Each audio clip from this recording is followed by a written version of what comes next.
Muito bem, boa noite a todos. Nossa terceira aula hoje seria aí o processo civil com o tema títulos executivos e a liquidação de sentença, e que a gente vai abordar uma situação que é particular, né, de um título executivo. Praticamente, o que eu posso dizer? O título executivo, quando ele está, por exemplo, num determinado quando ele é expedido, né, quando a sentença ela é expedida pelo judiciário, pelo juiz, a gente tem lá um título que dá-se o nome para aquela sentença, tá? Dá o nome de sentença, para a sentença de título executivo. E esse título executivo judicial é que vai ser estudado, ser objeto de estudo da gente hoje. Tá? Então, o título executivo e a liquidação de sentença. Pode existir o fato de um título executivo extrajudicial ser ilíquido, mas daí é uma outra história que é muito rara, né? Mas é mais raro ainda. Mas pode existir. Mas o que é muito comum é o título executivo judicial ele ser ilíquido. Então a gente vai entender o que é a expressão líquida e ilíquida. A gente tem que entender que líquido significa dinheiro. Líquido, eu tenho liquidez na minha conta, tenho dinheiro na minha conta, né? Porque se eu tiver, muitas vezes a gente escuta alguém falar assim no mercado que eu vou comprar imóveis, mas eu vou ficar sem liquidez para investimento em outra coisa. Por que ele vai ficar sem liquidez? Porque usou todo o dinheiro dele para comprar aquele imóvel. Então, se aparecer um carro numa promoção, se aparecer alguma outra coisa numa promoção, ele não vai poder, porque já empatou num bem imóvel, tá bem?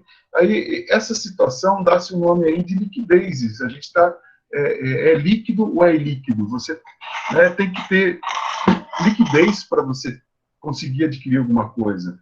Um desconto, é dinheiro, né? Então, você tem que falar nos termos técnicos, que é líquido ou ilíquido. Se eu falo líquido, é porque eu tenho dinheiro. Se eu falo líquido, é porque eu não tenho valor, né? Líquido, eu tenho valor. E líquido, eu não tenho valor. Então, a realidade é exatamente por aí. Eu tenho que entender, primeiramente, sobre a liquidez, né? Sobre o que é líquido e ilíquido. E a sentença, na maioria das vezes, eu preciso de uma sentença líquida. Líquida significa que tem um valor, tá? Para eu, por exemplo, receber, para eu executar. Como que eu vou executar alguma coisa envolvendo dinheiro se ela está ilíquida? Se ela não tem valor, tá bem?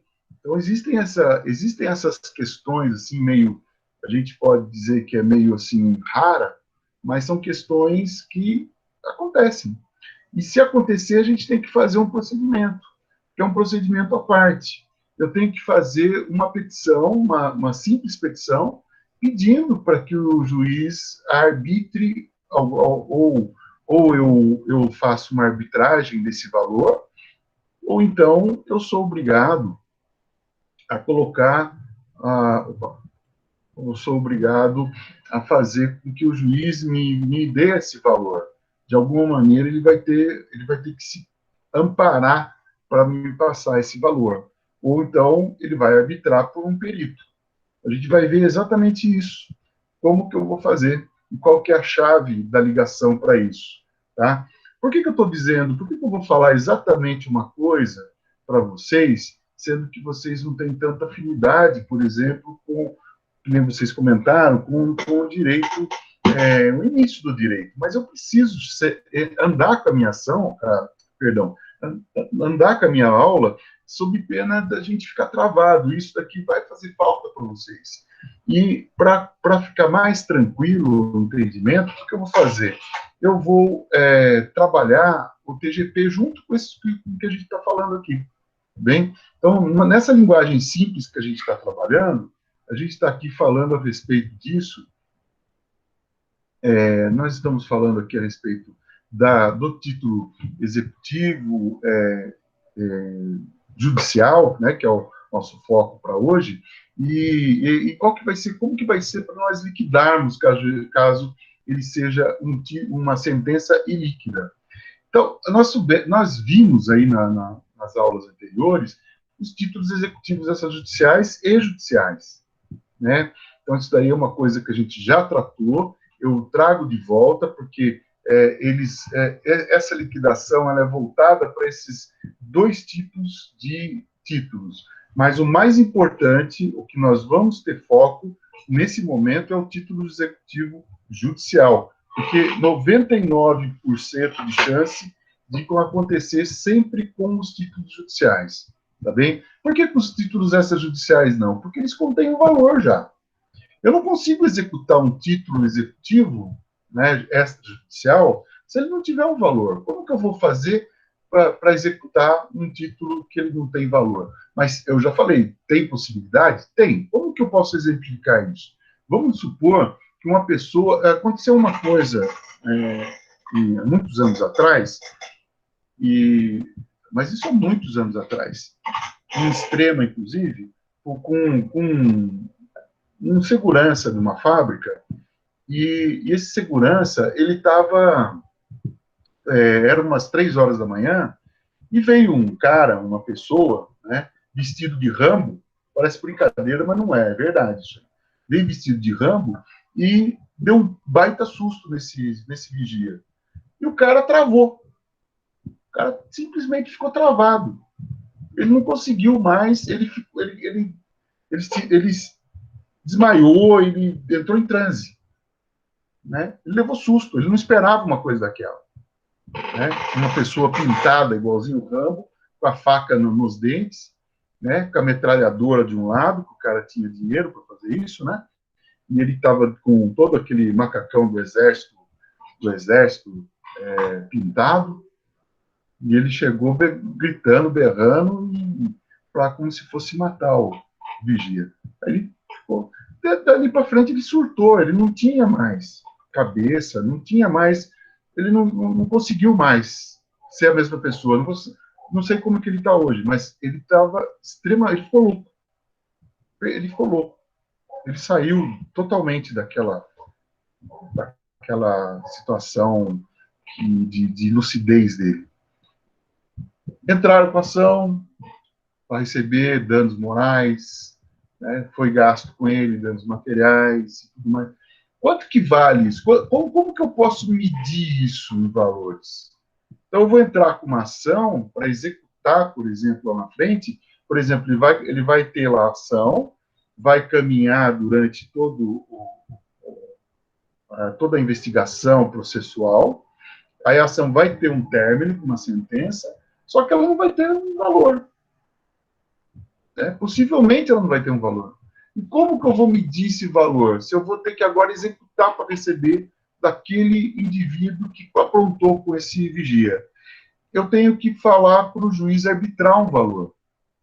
Tá bem? E ele vai ter que constituir, por exemplo, uma psicóloga para avaliar isso. Vai nomear, né, uma psicóloga, vai nomear um médico ou alguma coisa que valha, bem, para conseguir verificar o quanto que isso tem de prejuízo para aquele cara. Até quando vai ser possível, por exemplo, até quando isso vai ser possível ser colocado dinheiro ali, no caso, até quando vai ser colocado dinheiro na mão da família até os 75 anos, até os 70, até os 60, né? Um salário que ele ganhava, por exemplo, o vigia deve estar, hoje deve ganhar em torno de uns 2,5 a 3 mil, não sei, estou chutando. Então, será que é esse o valor ou é um salário mínimo por mês? Né? Então, tudo isso daí vai ser colocado. E é essa ação que a gente está vendo aqui. É essa situação, mais precisamente, que nós estamos vendo aqui. Tá? Eu preciso liquidar essa sentença porque eu não tenho valor. Porque é difícil. Como que você vai, por exemplo, colocar... Quanto que vale uma pessoa, um pai de família, né, que ficou totalmente louco por causa de uma coisa dessa? Desparafusou o homem, coitado. Então, a gente precisa, com certeza, ter ali um ponto de apoio. E geralmente, então, nos títulos executivos judiciais. Por quê? Porque aí eu vou ter aqui um título, não seria um título, vou ter uma ação, né? Porque não é um título executivo extrajudicial, vou ter uma ação de conhecimento, dessa ação surge uma sentença, e essa sentença ele vai lhe dar a possibilidade de executar. Chega na sentença, não tem valor. E não é porque o juiz esqueceu, é porque o juiz não teve, não foi dado um parâmetro para ele de valores. Tá? Por isso que a gente vai ver um pouco de petição inicial hoje. A petição inicial, ela começa com todos os históricos, né, para o juiz conhecer, e depois disso vai ter uma sentença. Depois que o juiz passa por várias etapas, ele vai conhecer daquela situação, daquele histórico, e depois que passa por a etapa de conhecimento do histórico, verificar a parte contrária, o que ela vai dizer, né? E vai falar que o outro é louco também, por exemplo. Olha, o outro é louco também. Igual aconteceu em Valinhos, eu dou sempre esse exemplo. Aquela história que o rapaz lá de uma casa, né, de família nobre lá em Valinhos, num condomínio fechado, ele humilhou o office boy, falando da cor dele, falando que ele é pobre, que ele nunca vai conseguir morar num lugar daquele, não sei nem por que ele falou tudo aquilo, né, sendo que é desnecessário, mas, enfim, ele vai falar o quê? Que o office boy também é louco, por exemplo? Não é, ele estava lá trabalhando, né? Então, são coisas assim, que são insanas, que você acaba se deparando. São pessoas que perdem mesmo o juízo. E aí, quanto que vale isso? No caso desse moço, na época era jovem, acho que não tinha mais que 25 anos, e ele acabou perdendo todo o juízo, jogou, né? A vida dele foi pro lixo. Então, é isso que a gente tem que ver, quanto que vale. Tá? A gente está dando esse exemplo típico. Então, liquidação de sentença, ela é um método que resulta em calcular um líquido, um valor líquido, porque eu preciso liquidar. Liquidação, né? A gente está lá, estamos numa liquidação de uma mercadoria, por exemplo, numa loja de roupas. Então, ele vai tornar aquelas roupas em dinheiro, porque vai liquidar. Então, é a mesma coisa para nós aqui, dentro do nosso padrão de processo. A gente não tem um valor naquela decisão e a gente vai ter que ter um valor. E para ter um valor, a gente tem que liquidar. Porque, do contrário, ela vai estar ilíquida, sem valor. Tá bem? Então, é um método que resulta em calcular um valor líquido. Calcular o líquido que advém, que veio da sentença, visando aí a execução forçada do seu conteúdo decisório. Por quê? Se eu tenho, por exemplo, um valor ilíquido, né, na sentença, e eu peço, né, para que o juiz liquide isso na forma de alguém arbitrar, alguém se manifestar por mim, que eu também não tenho ideia de quanto isso vale, né, eu vou, depois de ter aquilo em mãos, eu vou fazer a execução forçada desse conteúdo decisório. Eu vou receber isso. Receber por quê? Porque eu quero ganhar, eu quero ter o dinheiro, né? Porque o meu objetivo não é, por exemplo, tem como consertar a memória desse rapaz? Não tem. Às vezes não, né? Pode ser que exista um tratamento, tá? Pode ser que hoje ele esteja bem pra caramba, se Deus permitir que isso tenha acontecido, tá bem? Então tudo isso daí faz parte de uma situação bastante ampla aí, bastante várias coisas para serem pesadas. Então, no artigo 786, ela vai dizer o seguinte do CPC: a execução deve recair sobre coisa certa, líquida e exigível. A execução, quando a gente fala a execução, né, a gente está falando aqui que sempre vai cair sobre obrigação certa, líquida e exigível. Por isso que a execução extrajudicial, você já não entra se não tiver essas três questões aqui. Ela praticamente ela é perempta. A gente pode dar o nome disso para essa ação. O que é perempto? Ela falta uma coisa muito, muito importante na ação. Existe, por exemplo, falta o título na ação. Ela não tem o título, não existe uma coisa, um documento naquela ação. Por isso ela não é certa.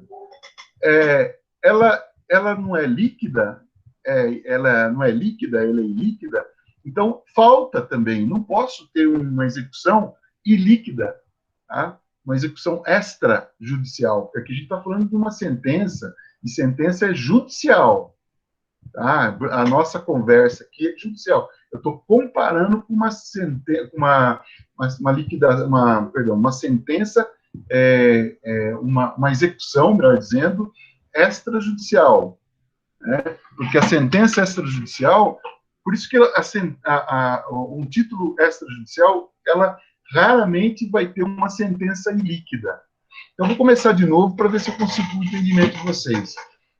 Se eu entro com uma ação e eu tenho uma ação de execução, eu tenho lá um cheque, eu tenho um contrato, eu tenho lá um cheque com valor, eu tenho um contrato com valor. É extrajudicial, porque não foi feito o cheque por um juiz, não foi feito um contrato por um juiz. Não adianta a gente conjecturar, por exemplo, e falar assim, mas ele pode, não pode? Pode. Só que a gente não vai fazer, ele não vai, em vez de dar uma sentença, dar um contrato, correto? Em vez de ele dar uma sentença lá, fazer um cheque. Ele não vai fazer isso. Tá bem? Então, a gente tem que entender que, se eu tenho um título executivo extrajudicial, qual o título que eu tenho? Vamos pôr um contrato. O contrato, para ele ser perfeito e acabado, ele tem que ter valor, ele tem que ter as partes, ele tem que ter duas pessoas como testemunha, tá bem? Então, essas são as exigências. Eu tenho que ter o contrato, as partes, ela tem que ter uma data de vencimento, as testemunhas para ser título executivo, tá? E lógico, né? Ela tem que o valor e tem que ser o contrato exposto. Eu tenho que tirar, logicamente, a cópia do contrato ou ter o contrato para eu exibir, né, no judiciário, se for o caso. Essa semana eu tive que levar aqui, por exemplo, em Americana, no foro de Americana, uma cártula original de promissória, porque a ré, né, a executada, ela falou que não tinha assinado cártula. E aí o juiz pediu para que eu levasse. Aí eu coloquei dentro de né, grampeei na folha sulfite, coloquei dentro do saquinho plástico, grampeei também e levei para protocolar no fórum. Então o menino não queria protocolar porque o processo era, era virtual. Ele falou, não, mas o processo é online, o senhor não pode protocolar nada. Eu falei, putz, é verdade, não pode, mas esse daí é o juiz que está pedindo. Né? Mas, assim, eu estou dizendo que eu vou ter, só para a gente conseguir retornar aqui, eu tenho um título executivo extrajudicial e eu vou entrar, então, com uma ação para executar aquele contrato não pago. Tá? Então, o que eu tenho? Eu tenho o contrato na minha mão, eu tenho o valor, que ele é líquido, e tenho ele já vencido. Então, ele é exigível. Perfeito? Por isso que eu não tenho como entrar, né, com uma ação de execução extrajudicial sem esses três pré-requisitos. Se eu entrar faltando, por exemplo, um pré-requisito desse, a minha ação de execução de título extrajudicial, que é o contrato, vai estar perempto, tá? Vai estar falho. Perempção seria falha, tá bem? Eu não posso ter isso. Eu não posso ter isso. Então, tem que sempre observar essas três palavrinhas aqui. Se alguém chega no seu escritório futuramente e chega lá, doutor ou doutora, eu quero receber um dinheiro que me deve. Você vai perguntar o quê? Qual documento que o senhor tem para receber esse? Olha, eu não tenho documento nenhum. Se eu não tenho documento nenhum, como que eu vou, por exemplo, receber esse valor? Vai ser muito difícil, porque eu preciso de um documento para ser um título executivo extrajudicial, eu preciso que ele esteja vencido, se não tem documento eu não sei, e preciso saber se ele tem, qual o valor que é, né, desculpa, e preciso saber se ele está vencido. E se eu não tiver essas três questões, eu não posso entrar com título executivo. Então o que a gente vai entrar dessa forma? Eu posso entrar com uma monitória, igual a gente já comentou, que é o Coringa, né? A monitória. E eu posso entrar, dependendo da situação, posso entrar até, se for um trabalho, por exemplo, continuado, provar que é trabalhista, Mas vamos supor que a gente esteja, nós estamos na área civil, vamos buscar elementos da área civil, né? Então, nesse sentido, o que a gente pode falar? Que a questão aqui é uma questão que tem que ser pensada. Eu não tenho como entrar com execução, vou entrar com uma outra ação. Agora, se eu tenho todos os títulos, eu vou entrar. Se eu tenho todo o título perfeito e acabado, um título certo, líquido e exigível, seja ele qual for, que está relacionado no artigo 784, né, do CPC, porque o 786 ele vai falar sobre essas três palavrinhas. Só que o 784 vai falar quais são os títulos de executivos extrajudiciais. Por isso que eu falo, se vocês não lerem, se vocês não entenderem o processo civil, se vocês não manusear esse processo civil, fica difícil da gente conseguir ter um retorno bacana. Tem que ler. Isso aqui, por exemplo, tem que chegar e ler novamente em casa. Chegar, não, você já está em casa, né? Mas você tem que ler no livro. Tá bem? Tem que tentar se esforçar um pouco, porque quem domina o processo civil domina qualquer área do direito. Isso é fundamental. Vocês não podem perder mais tempo. Então, quando a gente fala aqui, eu vou dar um norte disso que eu estou falando para vocês, só quero primeiro explicar verbalmente, depois a gente vai passar para a próxima lâmina que vai dar um norte para nós do que a gente está falando aqui. Tá bem? Um norte do que a gente está falando aqui. Nesse caso, então, eu entro com uma ação de execução de título extrajudicial, né? Se for extrajudicial, tem que ser certo, líquido exigível. Se for uma sentença, ela é um título judicial, não é um título extrajudicial. Se a gente for ver aqui, a gente tem o título executivo extrajudicial, que eu acabei de dar o exemplo para vocês, está no 784, todos eles, né? E ele tem que ser título no 786, título certo, líquido exigível. E depois eu tenho os títulos executivos judiciais que estão relacionados nos 515 do CPC. Tá bem? Então, se eu tenho esses dois pontos, esse daqui, se ele não tiver certo, líquido exigível, eu não consigo executar. O juiz vai falar, pode extinguir o processo, porque ele não tem um título perfeitamente pronto e suficientemente acabado. Então, está perempta a ação, volta. Tá? Agora, o título executivo judicial é aquele título que eu tenho depois da ação. Lembra? Por quê? Porque é um título executivo judicial. Como que eu tenho um título executivo judicial? Somente por uma via, que é por sentença.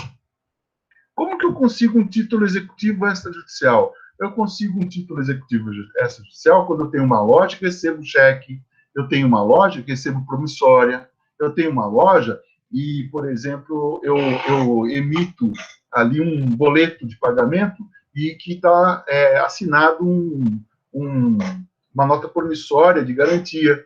Se ele não paga o boleto, eu vou executar a nota promissória que está lá em garantia. Tá bem? Então, isso eu tenho um título executivo. O boleto em si não é um título, mas a nota promissória em garantia é. É possível fazer isso? É possível. A lei permite que eu possa fazer isso. Eu posso, por exemplo, pedir para que assine e deixe guardado, assinado em branco. Professor, não é ilegal isso? Não. A lei fala que não é. Tá bem? A lei fala que não é. Então, veja, tudo isso que a gente está falando é uma situação que é possível a gente trabalhar. Tá? Eu não quero entrar nos títulos executivos especificamente, mas eu estou dando exemplo para vocês. Então, como que eu vou repetir a pergunta. Um título executivo extrajudicial, como que eu consigo um desses aqui, então? Eu consigo quando eu tenho uma loja e recebo cheque, nota promissória, tá bem? Eu recebo lá, posso emitir, se for o caso, uma duplicata, tá bem? A duplicata geralmente é para pessoa jurídica. Mas vamos pôr assim, cheque, eu tenho cheque e tenho nota promissória. São as duas coisas que o lojista pode emitir, tá bem? Aliás, ele não emite nenhum dos dois, né? São duas que eles podem aceitar e pode ter como título executivo extrajudicial. Aí não é pago, fica inadimplente. Aí eu entro para executar o título executivo extrajudicial. Qual é o título? Pode ser o cheque ou promissória. Pode ser um contrato? Pode ser um contrato. Ele é um título executivo extrajudicial? Sim. Ele não é um título de crédito, como é o cheque e a promissória. Porque o cheque e a promissória ela tem o nome de crédito. Títulos de crédito executivos extrajudiciais. Por que executivo? Executivo porque eles usam paletó e gravata? Não, porque é executável. É um título, cheque, executável. Por quê? Porque a lei falou que é executável aquele título, e ele é extrajudicial. Por que é extrajudicial? Porque não foi emitido por um juiz. Não foi o juiz que emitiu, foi uma pessoa qualquer. Foi o João da Silva lá. Ele emitiu um cheque, ele emitiu uma nota promissória. Vocês entenderam como que funciona? Aí eu vou cair aqui na questão do título executivo judicial. O título executivo judicial já é diferente. Quem é que emite o título executivo judicial? É o banco? Não. É o lojista? Não. Quem é? É só o juiz. Por quê? Porque ele emite uma sentença, e a sentença que é o título executivo judicial. Tudo bem? Tudo bem? Eu não consigo comprar esse título executivo judicial na esquina. Eu não consigo emitir ele no banco, nem no cartório. Eu consigo emitir ele se eu tiver uma ação na justiça. E for vencedor ainda, né? Não posso, que daí eu vou ter um título executivo judicial e eu vou, como vencedor, ter o direito de executar aquilo. Definitivamente, vocês conseguiram entender que é assim que funciona? Eu queria saber de vocês, porque assim, ó, a gente não consegue depois andar. Conseguiram entender como que é o funcionamento disso tudo? Hein, pessoal? Me dê um retorno, por favor. Está todo mundo me escutando ainda, né?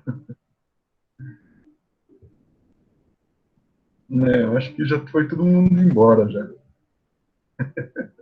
Isso, Joyce, obrigado. Oh, é que demora para chegar ao Cine. Nossa, veio tudo. Oi, Cine, tranquilo.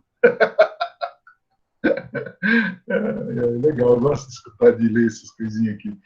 Pessoal, é isso que é importante. E tem que ser tranquilo mesmo, porque se não for tranquilo, vai dar problema na frente.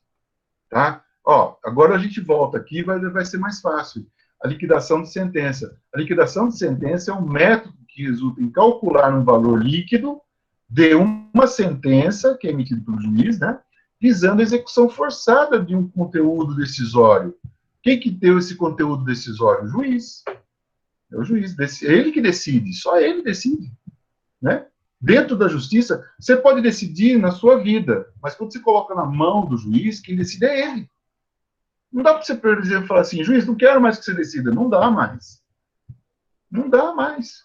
Tá? Ele vai decidir. É lógico, dá para fazer, por exemplo, um acordo, falar, ó, juiz, não quero que você mais decida, porque nós acordamos aqui.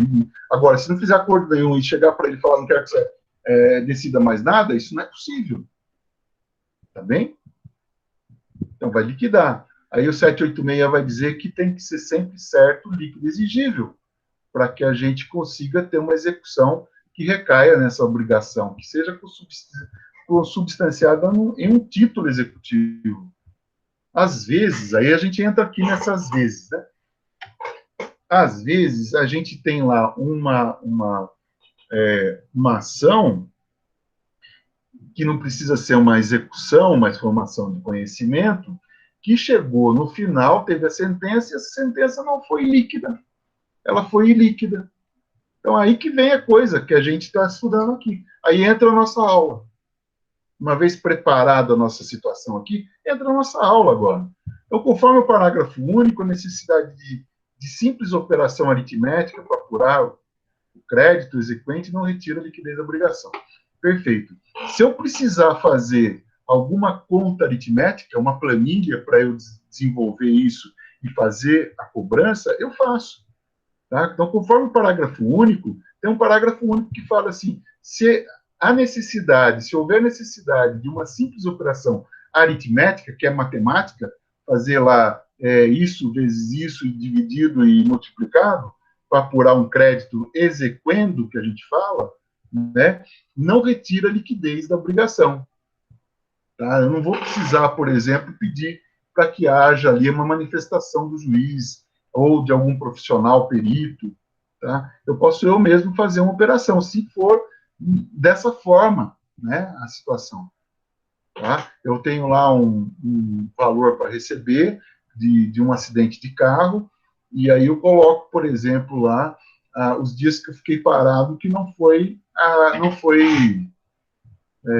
sentenciado pelo juiz. Tá? Foi sentenciado, mas não houve valor. Então, nesse caso, é uma simples operação aritmética. O que eu vou fazer? Se o juiz ele sentenciou que eu tenho direito a lucros cessantes, que quando eu trabalho e eu fico sem trabalhar por culpa de alguém que bateu no meu carro, né? Então dá-se o nome de lucros cessantes. Aí eu vou receber, por exemplo, os 10 dias parados, porque ficou consertando meu carro, porque eu fiquei machucado, porque alguma coisa, fiquei traumatizado por 10 dias, enfim, alguma coisa assim. Então, fica quanto que custava, quanto que custa essa parada, quanto que custou, né? 10 dias parado. Eu vou pegar o que eu ganho por mês, divido por 30, e aí multiplico por 10. Aí é a conta aritmética que a gente está falando. É muito simples isso. Tá bem? Professor, Opa, pode falar, Marcelo. acho, só uma dúvida. Mas no caso, se você pede, se você pede para o juiz uma indenização por lucros cessantes, entendeu? Automaticamente já não tem que constar o valor do Então, pedido? então vamos supor aqui que a gente está trabalhando com uma hipótese, né? Só para dar uma hipótese de entendimento. É lógico, a gente está pedindo, tem que ser tudo valorizado, valorado, melhor dizendo. Eu tenho que ter um valor, mas eu estou só fazendo isso como uma hipótese de entendimento só, Marcelo. Não que a gente deixe de fazer. Quando a gente entra com uma ação, a praxe hoje, isso que a gente está vendo aqui, ela não é impossível, mas é muito difícil de passar pelo judiciário, porque hoje tem um crivo muito grande de análise antes de começar, antes do juiz começar a pôr a mão efetivamente na sua ação. Então, o que eu posso mostrar para você é o seguinte: se eu deixo de informar os lucros cessantes lá, na petição, eu menciono, mas eu não falo mais nada, praticamente não vai ser dado e vai ficar por isso mesmo. Tá? Eu vou perder essa chance de receber o lucro cessante. E você não pense que o cliente ele não vai atrás perguntando. Para você não pedir o lucro cessante? Como assim? Pô, eu fiquei 10 dias parado, isso daí resulta em R$ 1.000, por exemplo, né? Eu ganhava R$ 100 por dia. São coisas assim que acontecem. Tá? E ele vai ficar no pé. Aí você vai ter que entrar com uma outra ação para pedir lucro cessante e tal. É difícil. Já vários. Comigo nunca aconteceu, porque a gente tem uma análise de tudo. O que eu faço? Já acho que comentei já com vocês. Eu sento com o cliente, anoto tudo, sempre estou com caneta e papel, que é um exemplo que eu dou para vocês. Anoto tudo que ele fala. E depois eu ponho no papel, ponho no computador, e depois que está tudo pronto, eu envio para ler. Eu envio para ler. Tá? E aí falo assim, vê se é isso que você pensou e passou. Né? Aí vem assim, olha, esses dias eu fiz isso com uma cliente e ela estava me ajudando. Olha, eu esqueci de falar, de mencionar tal coisa, aí vamos colocar. É isso que é o fundamental. Não adianta eu, por exemplo, juizar uma ação sem que a parte entenda o que está acontecendo. Inclusive, eu avisei ela, falei, olha, você vai ser perseguida por causa dessa ação que está entrando. Então, você toma cuidado, fique de olho, não facilite, tá bem? Aí ela, segundo ela está de olho, não está facilitando, está andando com o negócio. Aí está tendo pressão já. Então, são coisas assim, a gente tem que também imaginar, tem que ser, como é que fala? Esqueci o nome, mas você tem que prever o que vai acontecer no futuro. Eu não tenho bola de cristal, mas assim, se você entra com uma ação, por exemplo, uma pessoa que conviveu com outro, né, e esse outro, ele é bem de vida, e essa outra é uma menina sem nenhum poder aquisitivo. E eles conviveram, tiveram um filho, e de repente o cara morre, ela como o filho, né, como herdeiro, ela tem que tomar conta. Né? Ela também é herdeira. Ela ficou, acho que 12 anos, se eu não me engano, com ele, uma coisa assim. Aí, o que eu estou fazendo? Eu estou pedindo para que ela entre, né, como inventariante desse cara, e sob a ameação dele. Você acha? A família vai querer matar ela só um pouquinho, né? Aí eu poderia, por exemplo, entrar, conversar com a família, falar com a família, eu poderia, mas eu tenho que entrar com a ação para conversar, né? Infelizmente é assim que funciona. É uma coisa que não dá muito para conversar nessa hora, porque o diálogo, a conversa. Só que aí eu tô tentando dar exemplos, Marcelo, e falo em nome do Marcelo para todos, que é lógico que quando a gente entra com a ação, a gente se precaver de tudo isso. Mas só para dar um exemplo, para a gente ter uma ilustração, tá bem? Só para ilustrar. Ó, dois tipos de processos no CPC: o processo de conhecimento e o processo executório. O que a gente está falando, na maioria das vezes, é processo de execução, que é o executório, que é o nosso processo. É o processo que a gente está trabalhando aqui, é o processo nosso do dia a dia, por exemplo, e é do nosso curso. O processo de conhecimento, para vocês terem assim, essa ideia de processo de conhecimento, funciona da seguinte maneira: por que eu vou entrar com o processo de conhecimento? Para eu dar ao juiz a oportunidade dele entender o meu problema. Por quê? Porque eu não tenho uma coisa concreta nisso. Eu vou dar um exemplo para vocês. Uma batida de carro. Eu tenho algum valor concreto disso? Não tenho. Por que eu não tenho? Porque eu preciso mandar arrumar, eu preciso, por exemplo, verificar onde que é o melhor, mais barato, o lugar mais barato, dos três que são obrigatórios, eu verificar, né? Eu preciso saber quanto que eu vou gastar de médico, se foi uma batida bastante severa. Eu tenho que pôr tudo no papel. Tá? Então, para os lucros cessantes, igual a gente estava comentando, e aí tem aí o processo de conhecimento, o juiz vai conhecer. Aí eu falo, por exemplo, que os meus lucros cessantes são de R$ 5.000 e que eu não tenho carro, né? Por isso que fica nesse valor. Eu tive que alugar um Uber para eu trabalhar, ou eu tive que alugar um carro na Localiza, tá bem? Aí é um processo de conhecimento. Aí vem a contestação falando, olha, ele tem um segundo carro, ele não precisava ter alugado, e ele não alugou. Tanto que ele não precisava, que ele não alugou, ele usou o carro dele, aí tirou foto, viu a placa, mostra que está no nome dele. Isso daí são coisas que são importantes serem apontadas. Você tem que fazer a contraprova do que está sendo alegado. Só que vai estar conhecendo. É um processo lento. Vai ser uma coisa assim que vai trabalhar a cognição. Ó. Contempla duas fases. A cognição. Cognição é conhecer o processo. Conhecer. Né? O que é uma natureza cognitiva? Uma natureza de conhecimento. É uma natureza de eu entender o que é que aconteceu lá nos mínimos detalhes. Eu tenho que ter começo, meio e fim nessa minha empreitada de informação, tá bem? Então, a gente tem tudo isso que é destinado ao reconhecimento do direito. Eu tenho um direito? Tenho. Como que eu vou falar que eu tenho esse direito? Eu tenho que convencer, por meio da escrita e de documentos, que eu tenho, o meu cliente, né, tem esse direito. Veja, são duas coisas importantes, não é essas duas que estão aqui, não. São duas que eu vou falar dentro do processo. É você falar a verdade e bem falada e comprovar aquilo. Se você fala que ele era dono de um carro, cadê o documento do carro? Se você fala que ele era taxista, cadê o documento falando que ele é taxista? Se você fala que ele é um profissional do volante, cadê a carteira de habilitação?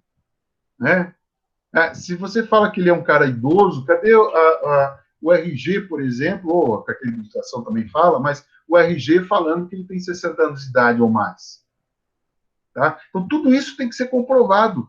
Ele é pobre, ele não tem dinheiro. Ele não tem dinheiro, então cadê os extratos? Onde estão os extratos bancários? Onde que está ou estão as declarações de imposto de renda? Certo? Tudo isso faz parte de uma prova. Eu estou alegando e estou provando, eu estou mostrando e estou provando, eu estou passando histórico e estou provando. E aí estou construindo a minha tese, eu estou construindo o mérito, eu estou construindo a minha face de cognição. Tá bem? Então, o conhecimento é bem demorado, porque o juiz vai querer saber de tudo. Agora, a contestação. Aí contestou, o autor, aí fala para o autor, fala sobre a contestação aí, e aí o nome é réplica. Aí eu falo tanta coisa na réplica que o juiz fala, bom, agora tem que dar oportunidade para o réu falar sobre a réplica do autor. Aí fala para o réu, olha, réu, o autor falou tanto mal de você que eu acho que é melhor você se manifestar numa tréplica. Você manifesta aí. Aí manifesta na tréplica. Tá? Tudo bem como é que funciona o conhecimento? Porque eu não tenho um direito ainda reconhecido. Não tenho. Vou ter lá na frente. E vai chegar na hora da sentença. Quando eu chego aqui nesse ponto, que é o segundo, né, que o processo de conhecimento ele tem duas faces, porque se eu ganho aqui, eu vou ter uma sentença. Aí vai ter o processo executório. O processo executório não tem que discutir mais nada.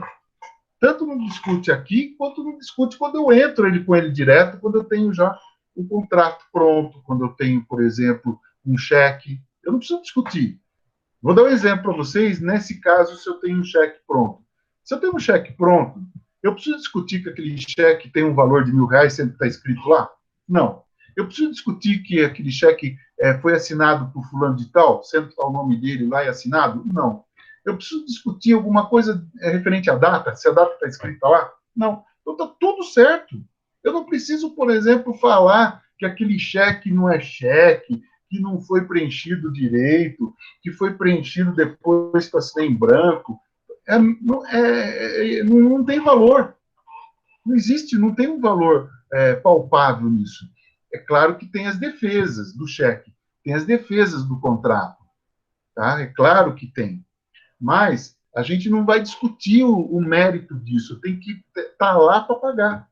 Você vai discutir, por exemplo, alguma questão muito, muito importante que o próprio Código de Processo Civil fala que pode discutir. Senão, não. É assim que funciona. E aqui é a mesma coisa. Aqui o processo de conhecimento que a gente conhece agora, que é a regra, né, como regra que existe, a gente vai primeiro fazer o conhecimento, vai ter a fase cognitiva do juiz, todo mundo vai colocar, vai inserir informações para o juiz entender, porque a gente está pondo na mão dele para decidir.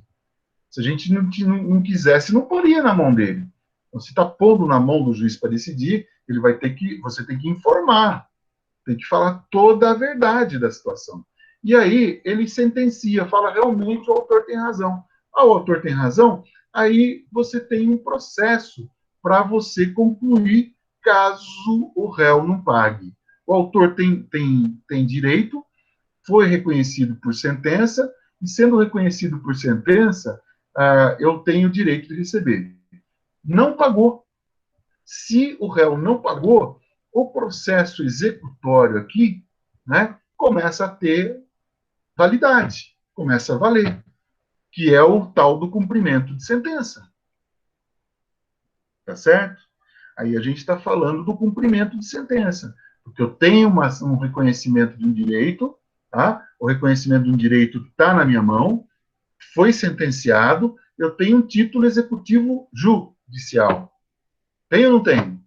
E esse título executivo judicial não foi pago pelo réu, que foi condenado. Se ele foi condenado e não foi pago, o que eu tenho aqui? Eu tenho que executar, né, essa sentença, e essa sentença executada vai se dar quando o devedor não cumpre o que foi reconhecido na fase anterior, que é o conhecimento, tá?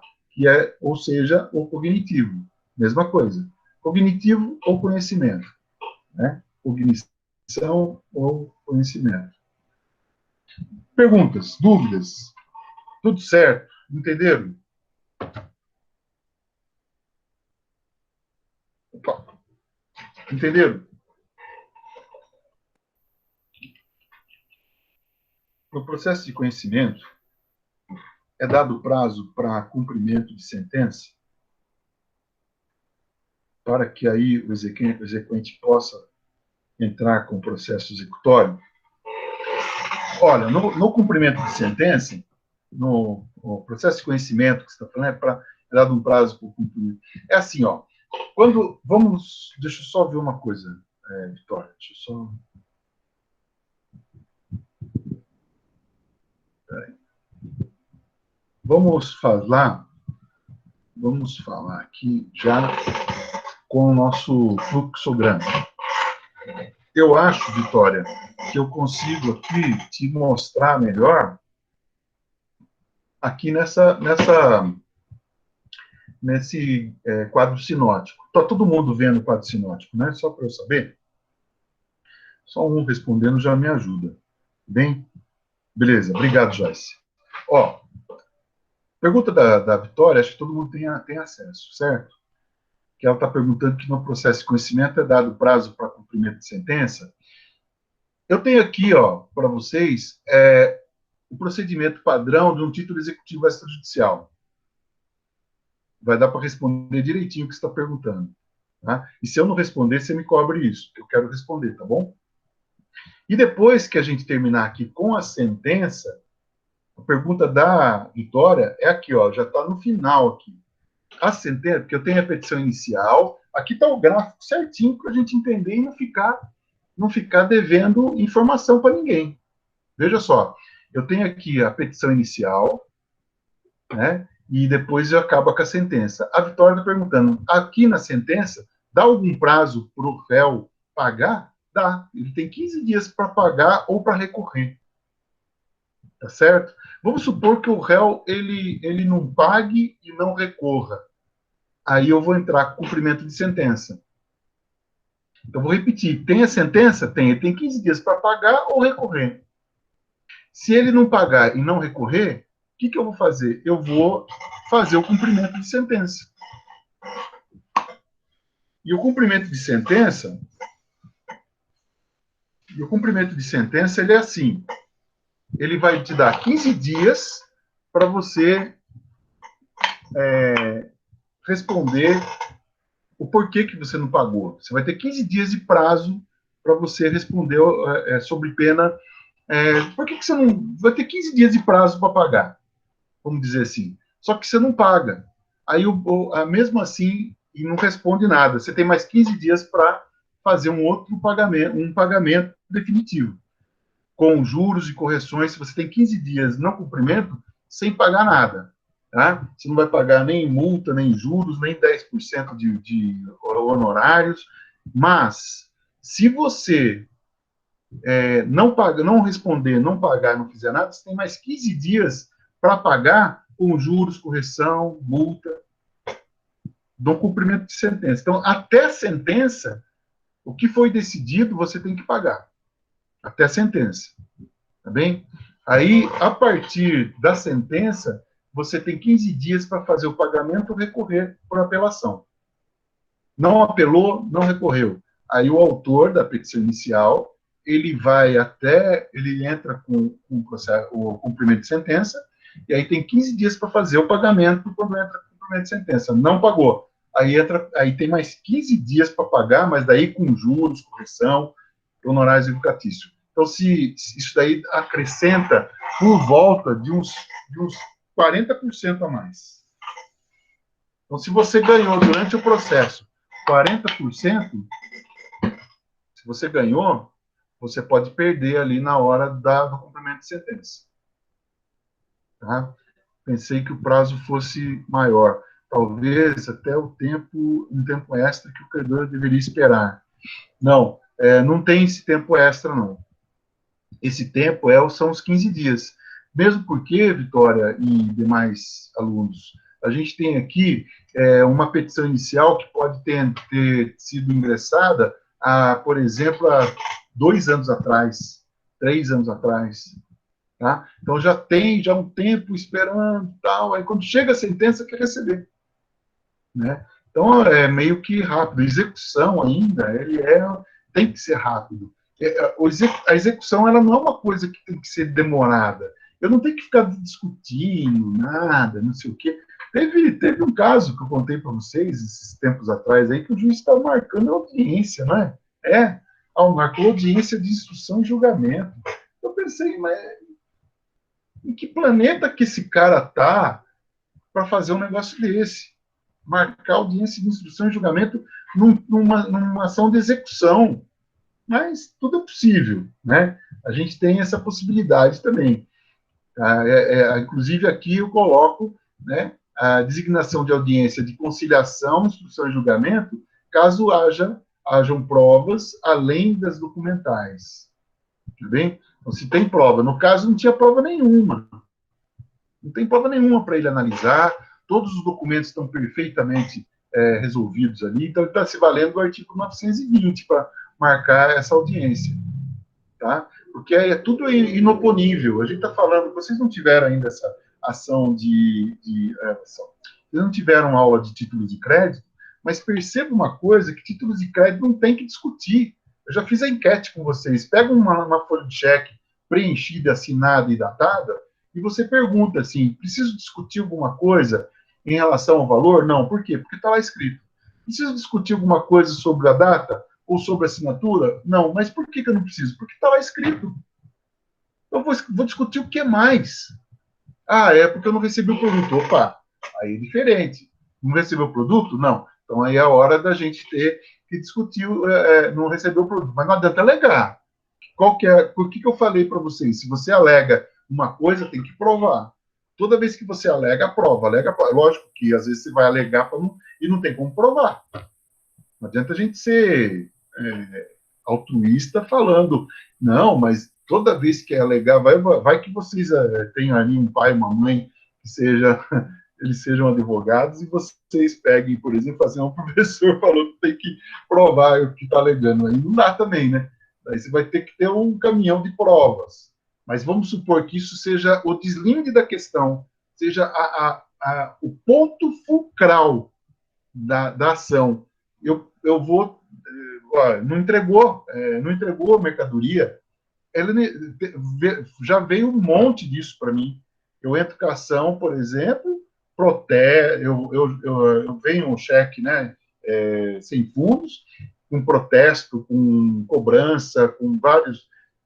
A pessoa, por exemplo, assinando, né, o devedor assinando, tudo, se comprometendo, né, em pagar, e depois de uns 2 anos a gente entra com a ação, e aí ele fala que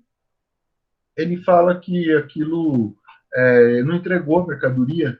Eu penso comigo, falei, mas que belezinha, né? E aí eu escrevo para o juiz, falando, olha, ele fez o cheque, ele não pediu de volta, veio sem fundo, né? Não pediu de volta o cheque, foi protestado, ele não pagou, nós entramos em contato diversas vezes, também não pagou. Agora que a gente entra com a ação, ele vem falar que não recebeu o produto há 3 anos atrás, sendo que há 2 anos a gente está empregando ali a cobrança.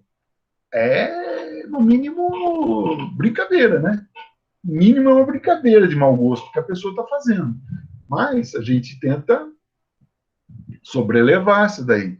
Eu coloco exatamente isso. Tá? Eu faço mais ou menos uma cronologia da coisa. Tá? Faço uma cronologia. Enfim, tudo isso é possível.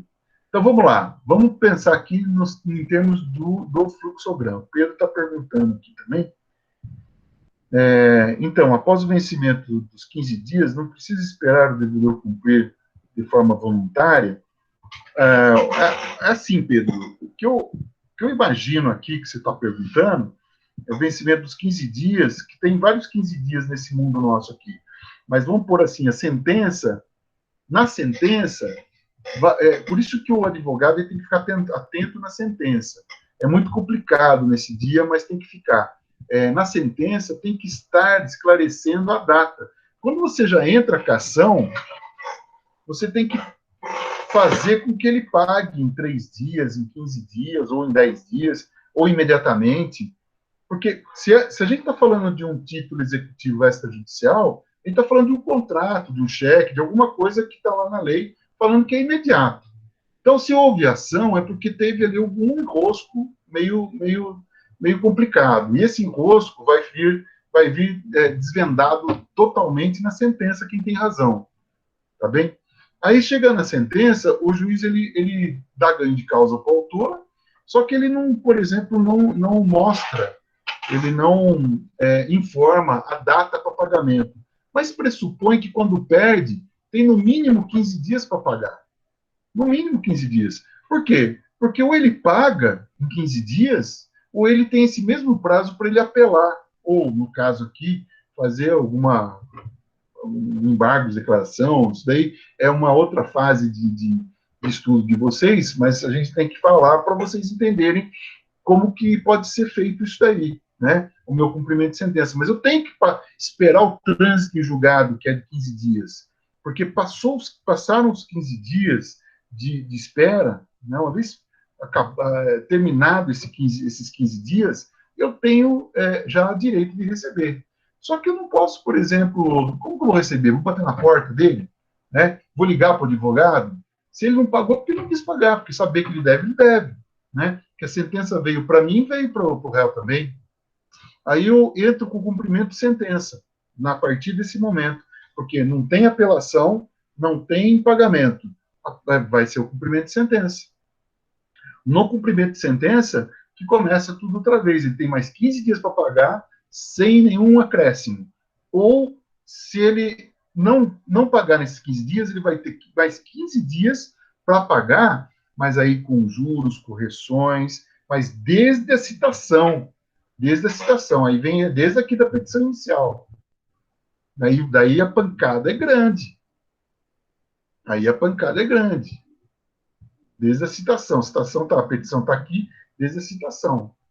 Tá? Aí a pancada é grande, porque ele vai ter multa, juros, correção monetária, vai ter honorários do advogado, que gira em torno de 10%, tá? Porque os honorários é em torno de 5% a 20%.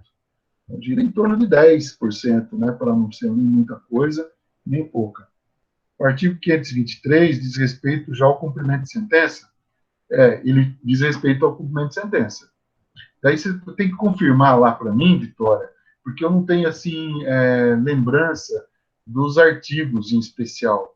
Mas é por aí o negócio. Se você puder me ajudar, aí você consegue. Não efetuado tempestivamente, pagamento voluntário será expedido, desde logo, mandado de penhora, avaliação, seguindo de atos de expropriação. Se está falando de execução, cumprimento de sentença, é esse aí mesmo. Você vê que não é uma brincadeira, né? A execução, certo. Tem que ver se não é... Porque o cumprimento de sentença, ela tem um artigo próprio, né? Ela tem um artigo próprio. Infelizmente, eu não vou lembrar o artigo aqui. Deve estar aqui sendo falado, mas depois, né? Eu quero primeiro passar por esse modelo aqui, para a gente conseguir voltar, avançar. Voltar. Tem que avançar. Tudo bem? Vocês entenderam? Entendeu, Pedro e Vitória? Vocês são o quê? Vocês são marido e mulher, irmão? O que vocês são? Os dois têm a mesma. Inclusive, são primos. Errei em tudo. Falei tudo errado. Tem uma moça aí também, que é Finamor, se eu não me engano. A Vânia, é isso? A Vânia Finamor. Ela tem aula comigo de manhã. E tem um amigo meu em Bragança que chama Finamor também, que tem uma relojoaria. Vocês não são parentes, não, né? O Leonardo Finamor estudou comigo. Meu amigo Leonardo Finamor.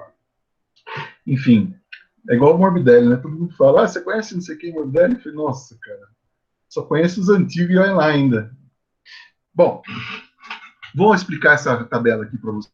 O seguinte, ó, a petição inicial com um título executivo extrajudicial, tá bem? Título executivo extrajudicial, eu tendo na mão, ele está inadimplente, eu vou processar, né? Vou executar o réu, o devedor. Então, entro com uma petição inicial. A petição inicial ela tem aqui citação do executado para pagar em 3 dias, contados da citação, fixando os honorários de 10%. Está aqui os artigos. E aí os honorários são reduzidos pela metade, né, se ele, por exemplo, pagar nesses 15 dias. Nesses 3 dias, perdão. Nesses 3 dias. Contado, fixando os honorários. Então, ele vai pagar até 10% de honorários. Tá certo? E aí, o que nós vamos ter aqui? Ele paga? Paga. O executado pagou, extingue a ação. Simples assim. Tá? Essa aqui é a primeira hipótese que a gente tem. A gente está mostrando aqui as hipóteses de um procedimento de um título executivo extrajudicial. A primeira hipótese é essa, ele é citado para pagar em 3 dias. Isso é de praxe, sempre acontece isso. Se ele paga, acaba a ação logo em seguida. Tá? Bom, não paga. Se ele não paga, aí a coisa vai pegando. Por exemplo, os embargos, ó, o executado oferece embargos, é sinal que ele não está afim de pagar. Aí, por exemplo, ele está alegando lá nos embargos que ele está alegando que não foi entregue as mercadorias.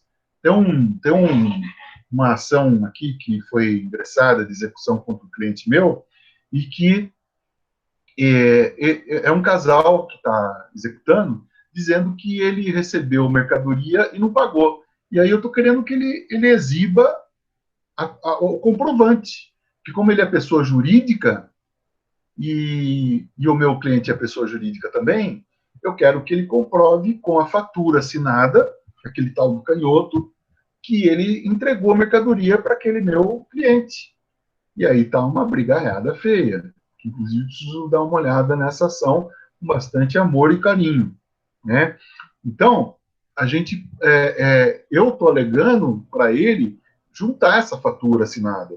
Do contrário, ele não pode estar cobrando, né? E aí coloquei vários elementos ali, várias questões importantes que dão a entender que ele é estelionatário, tá? Aqui, ó, a citação, depois da citação, ele embargou. Com os embargos podem ter efeito suspensivo, tá? Ou sem efeito suspensivo. Se der o efeito suspensivo nos embargos, o que nós vamos ter? Nós não vamos ter a ação não vai andar. A execução ela fica suspensa. Tá? Vai ser feito algum tipo de penhora, ou vai ser...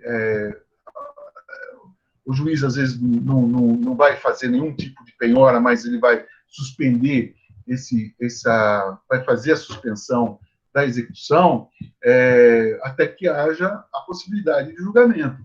Até lá, ele vai ficar pedindo provas. Por que exiba o documento que você diz que entregou? Né? Então, vai ter que ficar provando. Então, essa suspensão aqui da execução, ela acaba fazendo, às vezes, a penhora, né? Fica suspenso até a penhora, ele não faz a penhora, aliás, porque ele vai pedindo documentos aqui. Nessa fase, ele vai ficar pedindo documento. Documento que é o comprovante. Igual eu falei, cadê a fatura? Né? Cadê a nota, o pedido tirado? Cadê a nota fiscal? Tá? Porque se você entregou, tem nota fiscal. Perfeito? São comprovantes. Que quem é que vai tirar uma nota fiscal e pagar tributo e não entregar a mercadoria? Pode até ter alguma empresa louca que faz isso, que também dá lucro para ela. Mas a gente não é por aí que a coisa acontece. Geralmente o estelionatário ele não quer pagar imposto. Para ele isso daí não existe no mundo dele. Tá certo? Então, o que a gente tem aqui? Com efeito suspensivo, suspende a execução. A execução fica suspensa depois da penhora até que haja um julgamento. Geralmente nem a penhora existe. Porque vai penhorar uma coisa que possivelmente vai ter que ser devolvido, vai ficar complicando a vida do devedor. Tá certo? Então, suspende até resolver o problema. Então, não pode penhorar, não pode empregar nenhum tipo de ato expropriativo em cima do executado. Tá bom? Bom, com efeito suspensivo, vocês entenderam. Agora, sem o efeito suspensivo, a coisa vai andando. A execução não para. A execução ela vai caminhando. Aí tem, assim, embargos, executado oferece embargos, sem efeito suspensivo, cabe impugnação, porque está andando o processo. Está andando o processo. Então, cadê a impugnação dos embargos em 15 dias? Tá certo? Eu preciso saber onde que estão os embargos, e esses embargos em 15 dias, essa impugnação tem que ser feita em 15 dias. O que é impugnação, pessoal? Veja, se o autor entra cá inicial, o réu, o credor, né? O devedor, réu, ele vai fazer os embargos, tá bem? Se ele embarga, ele fala que não recebeu, né, que houve ali um engano, tal, e coloca mais um monte de coisa, e vai ser feita a impugnação depois pelo autor. O autor vai falar, peraí, foi entregue sim, entregou, ele recebeu, a nota fiscal está juntada, a fatura está juntada, tá certo? Mesmo às vezes com toda essa prova, o réu, para ganhar tempo, ele acaba fazendo embargo. Só que ele vai ter litigância de má-fé, tá certo? Vai ter litigância de má-fé, porque mesmo sabendo de todos os documentos, ele não se ateve a essa possibilidade, né, de ter lá a entrega sendo registrada por assinatura, por exemplo, dele. Vamos supor que a assinatura tenha sido de um funcionário. Tá? Isso é muito comum, um funcionário receber. Eu perguntei para o cliente sobre isso. Olha, não tem perigo de um funcionário receber mercadoria e tal? Ele falou, não, porque é ração de cachorro, vem um caminhão, vem sempre um caminhão de 300, 400 sacos, é impossível a gente não saber que descarregou. É impossível. Né? E aí, se por acaso um funcionário assina, é sinal de que houve a entrega, tá? E é válido. Perfeito? Aí você tem aqui impugnação aos embargos. Impugnar é dizer que está tudo errado aqui nos embargos. Quando entra com os embargos, é dizer que está tudo errado na petição inicial. Uma coisa assim. Tá? Você tem que achar coisa errada para falar, porque senão você vai ficar sem defesa. Oi, Tiago, quer perguntar? Você abriu o microfone, estava vendo aqui justo na hora. Bom, designado aqui a designação de audiência de conciliação, instrução, julgamento, caso hajam provas além das documentais. Pode haver essa audiência de instrução e julgamento? Pode, mas não é comum. Não é comum, mas pode haver. O Código de Processo Civil novo, ele traz nessa sua empreitada nova aí, né, o artigo 920, que traz essa possibilidade. Tá bem? Então, houve, por exemplo, instrução, conciliação, vai ter acordo ou não? Instrução, ouvir testemunhas, tá? E julgamento. Aí me perguntaram hoje, de manhã, se necessariamente o juiz julga depois que ouve as testemunhas. Hoje, faz tempo que eu não vejo isso acontecer. Faz muito tempo, tá? Geralmente é para ser assim. É para ter o julgamento naquele momento, mas faz muito tempo que eu não ouço esse tipo de acontecimento. E aí, por fim, pessoal, nós temos aqui a sentença. Quando tem a sentença, acabou a nossa ação. Tá bem? Acaba a ação. Tá bem? Acaba a ação. Aí a ação tem 15 dias para ele pagar ou oferecer um recurso. Porque todo mundo pode recorrer, imaginando, por exemplo, que aquilo tudo foi feito errado, tem alguma coisa que não está certo, não foi correto, analisado pelo juiz de primeiro grau. Tá? A gente vai estar usando também o termo ACO. ACO. É o A, que o O. ACO. É o juiz ACO que está fazendo aqui a sua análise. Tá bem? A gente vai falar mais sobre esse juiz ACO. Ó, veja só. A gente tem a primeira que paga, a segunda que oferece embargos, e tem todo o procedimento que é o nosso objeto de estudo aqui, e tem aquele que ele não paga e não oferece embargo nenhum. Tá bem? E, por consequência, nós teríamos aqui uma situação diferenciada, que ele não paga e não oferece embargos, a ação continua. Quem é que vai acompanhar essa ação? Quem acompanha a ação é um juiz que é nomeado, quem acompanha é um advogado nomeado pelo juiz. E ele vai ser um advogado ad hoc. E esse advogado, ele vai ser uma espécie de curador, ou seja, ele vai fazer uma espécie de defesa genérica. Tá? Ele vai generalizar, falando que não pode, teve um que fez uma defesa tão, tão complicada ali, que não precisava ter feito tanto a defesa genética, né? Que acabou dando bastante trabalho para a gente. Mas é obrigatório fazer isso, né? Ele não só está ganhando para isso, como também está dependendo a carreira dele, né? O advogado, a DOC, que entrou para fazer a defesa de um devedor que não constitui advogado, nem na ação está, é sinal que ele vai ser intimado por edital. Aqui não está falando, mas ele vai ser intimado por edital. Aí o executado não vai pagar, não oferece embargos, tem um edital aqui. Então vai penhora e avaliação de bens, se ele tiver bens. Vamos supor que não exista edital. Ele foi citado, houve a citação, que é o que está sendo falado aqui, e aí tem penhora e avaliação de bens. Aí ele vai substituir o bem penhorado, se for o caso, vamos supor, é um bem de família, ele vai substituir por um carro, tá bem? Então ele pode fazer isso. Atos expropriatórios ainda, adjudicação.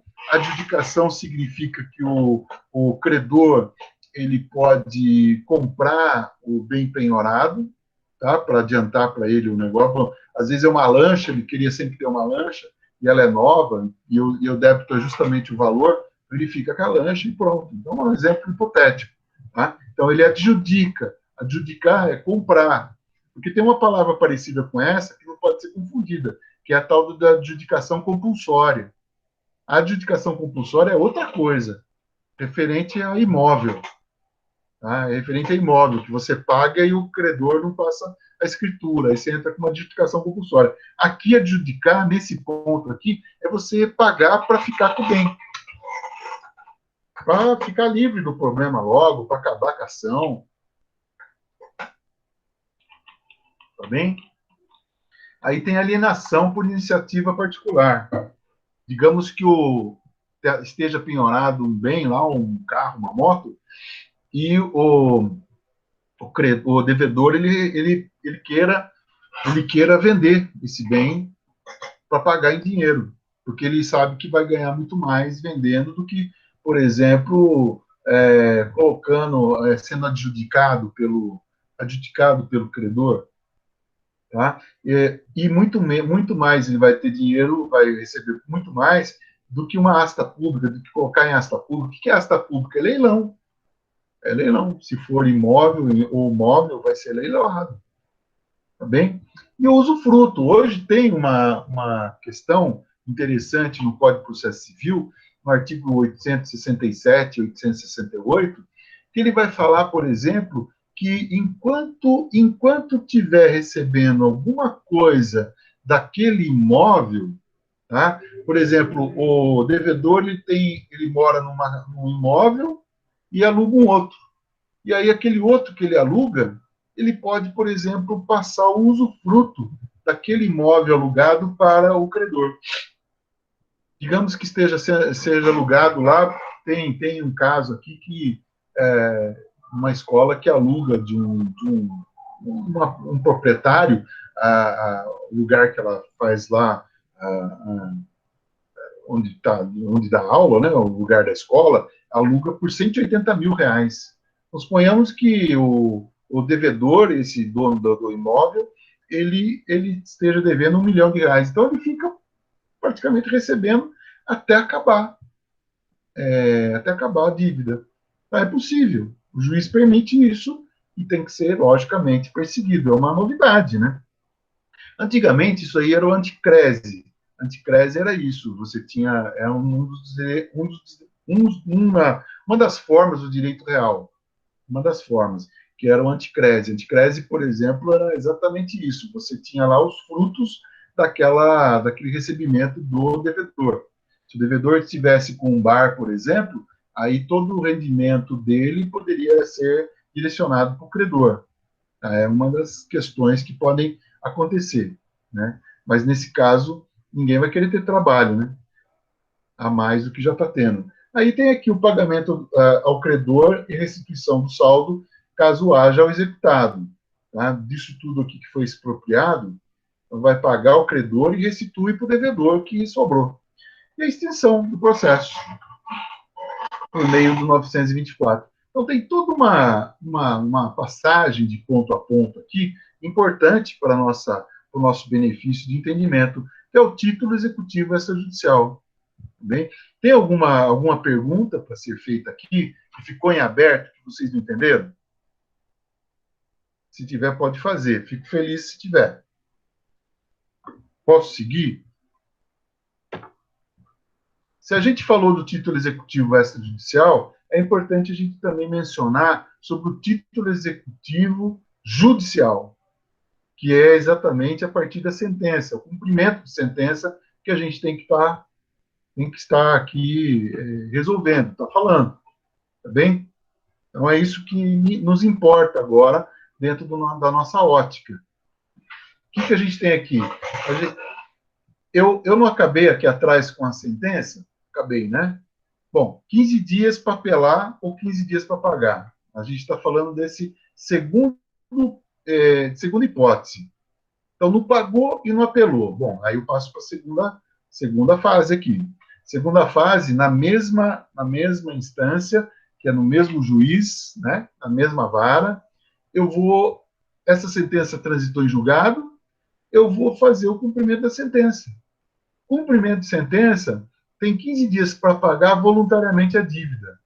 Se ele não pagar depois que eu entro com o cumprimento de sentença, eu vou ter lá 15 dias para ele pagar voluntariamente de novo, ou mais 15 dias para pagar com os acréscimos que eu já falei. Se o devedor paga, extinção.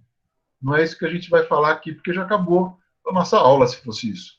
Não, a gente tem aqui, o devedor não paga, aí vai ter penhora e avaliação de bens, tá bem? O executado não impugna, se ele não impugnar de alguma forma, porque essa é uma situação muito pontuada, não cabe embargos de novo aqui.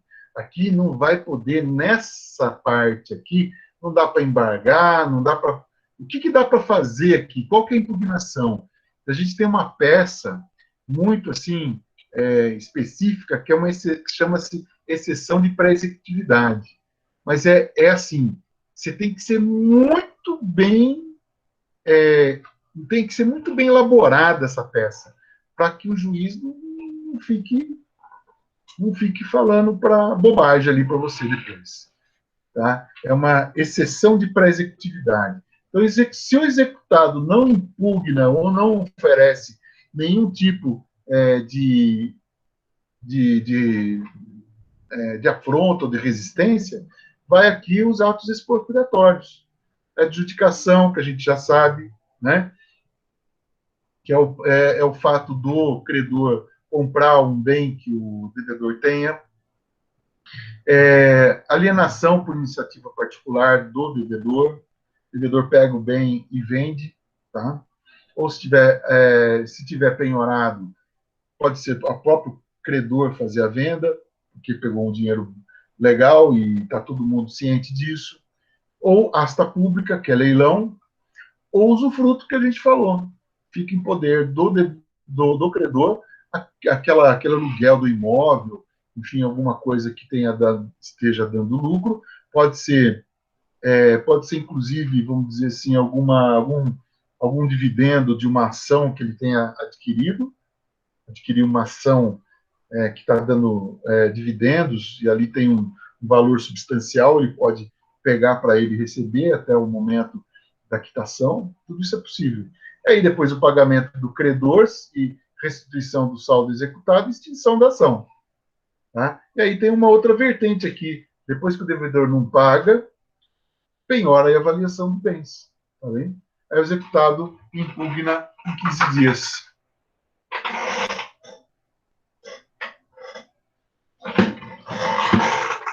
Executado impugna em 15 o executado impugna em 15 dias. Desculpa que eu tive que olhar para trás aqui, mas é assim, ó, vamos voltar aqui, ó, sentença transitada de julgado, cumprimento de sentença ingressa, tem 15 dias para pagar voluntariamente, ou mais 15 dias para ele fazer isso de uma forma pagando com juros e correções, né? Aí o devedor não paga mesmo assim, penhora então, a executado impugna em 15 dias. Aqui ele entra com a exceção de pré-executividade, que é o que eu estava falando para vocês. A gente vai ver isso mais para frente, que ainda não é o momento exato da ação de cumprimento de sentença. Mas eu preciso explicar para a gente continuar falando dela. Tá bem? Eu estou indo passo a passo aqui com vocês. Muita coisa que eu falei aqui são coisas, são informações voltadas aí para o TGP. E aí seria bacana, né, vocês participarem mesmo. Aqui, ó, executado impugna em 15 dias. Tá? Aí tem todo um trâmite, executado impugna, aí tem, ele vai perder a impugnação, vai ganhar a impugnação, aí depende do que vai acontecer, mas aí a situação vai até o fim da extinção. Se ele impugna, é aceito aquela impugnação, né, ele vai ter que, de repente, com a penhora, fazer lá os atos expropriatórios, que é a adjudicação, alienação, de iniciativa particular, asta pública, usufruto, enfim, tudo isso daqui em resultado dessa impugnação, porque é da mesma forma do ato não impugnado. O ato impugnado e não impugnado tem depois essa continuidade. Porque não coube aqui, né? Isso que eu não coloquei. Mas está sendo ventilado ou informado da mesma maneira. Tá bem, pessoal? Vocês entenderam como que funciona? É bem mais rápido aqui, né? Mais rápido, mais simples, mais caro. Né? E quando estiver nessa fase, tem que informar o cliente que isso aqui ele é muito complicado para o cliente. Ele vai pagar muito mais. Tem que fazer um acordo, de alguma forma. É difícil de você conseguir um acordo numa hora dessa em que foi dado como prejudicado tudo aqui. O réu perdeu, o devedor perdeu. Como é que vai fazer um acordo com o credor? A não ser que ele não tenha bens. Se ele tiver bens, não vai dar acordo nunca. Tá bem? Não vai dar acordo nunca. Posso mudar, pessoal? Posso seguir? Tudo certo? Thalita está perguntando que no caso do usufruto, o bem é bem mais complicado pelo fato de ter a possibilidade desse imóvel ser uma única fonte de renda. Então, veja, a gente está falando aqui de uma execução, né, Thalita? De repente, se a gente fala de execução, a execução ela não tem muita paciência com essas coisas, se vai ser a única fonte de renda. Né? Ele pode até provar, é a hora que ele vai impugnar, por exemplo. É uma impugnação que o réu, o devedor, pode entrar falando, olha, isso aí é a minha única fonte de renda. Aí o que pode ser feito? Olha, se é a única fonte de renda, então a gente vai, por exemplo, desviar 30% por mês desse aluguel. Né? Não pode haver um combinado aí. Geralmente é isso que acontece. Mas se não tiver... E aí é mais gasto, né? Muito mais gasto, vai ficar muito mais caro. Que nem eu falo para vocês. Às vezes tem acordo que é feito que tem juros até a última parcela do acordo. Porque não tem muito almoço grátis hoje.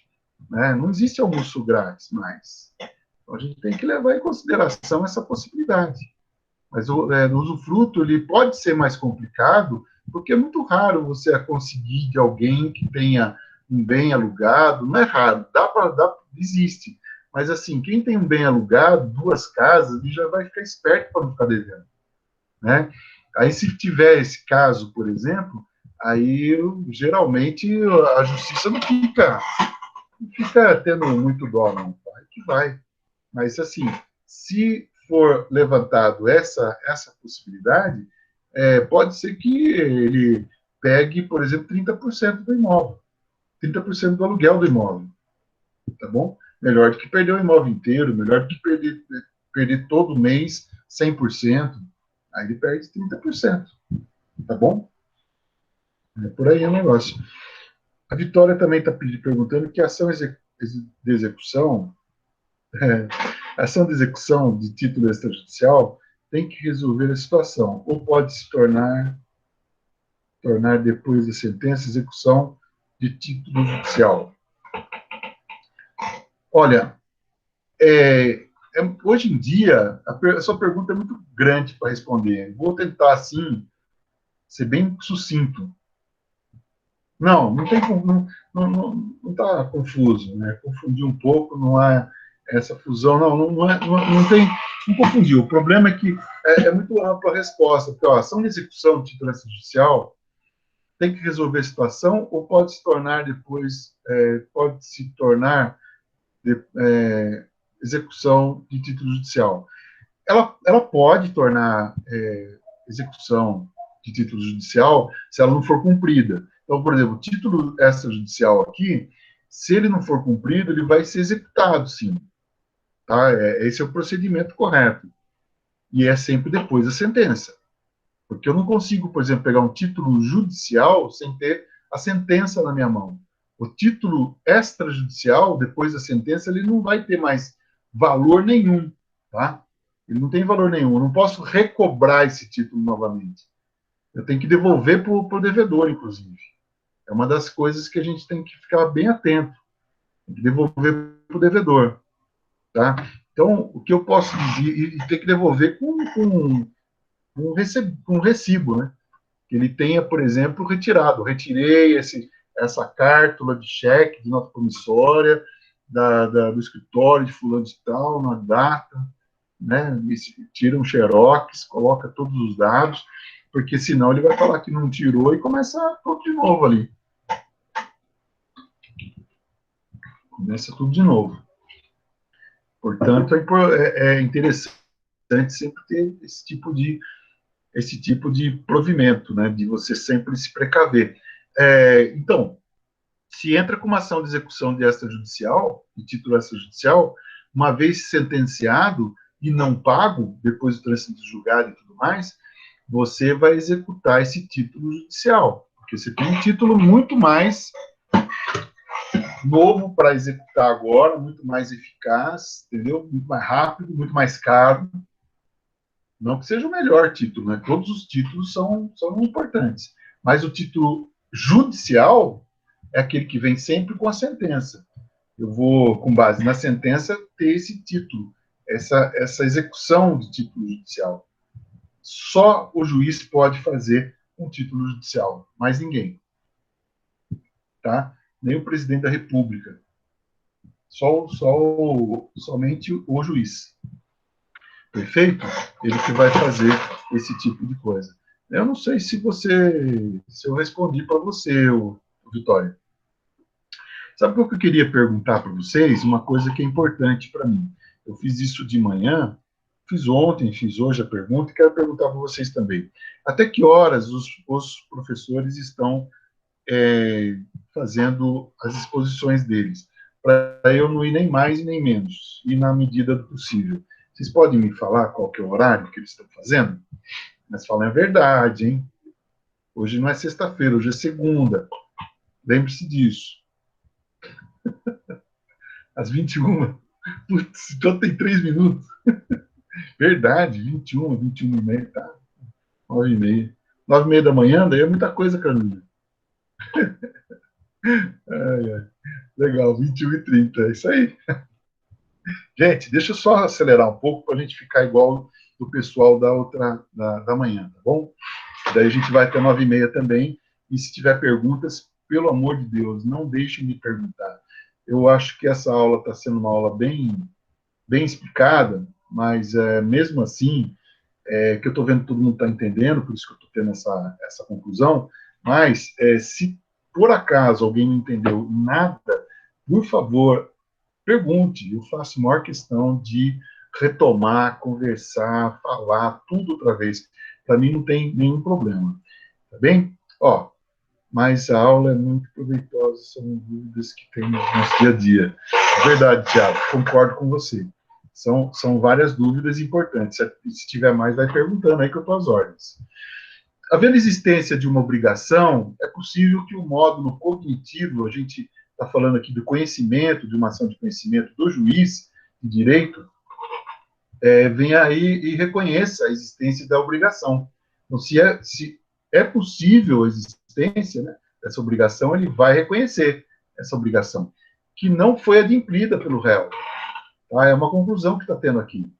Então, caminhe, caminhe para uma outra etapa, que é a fixação do quanto debênture. Quanto debênture, que deverá ser satisfeito pelo demandado. Portanto, a gente está falando tudo que tem dinheiro, está certinho, tudo regradinho, mas vai ter um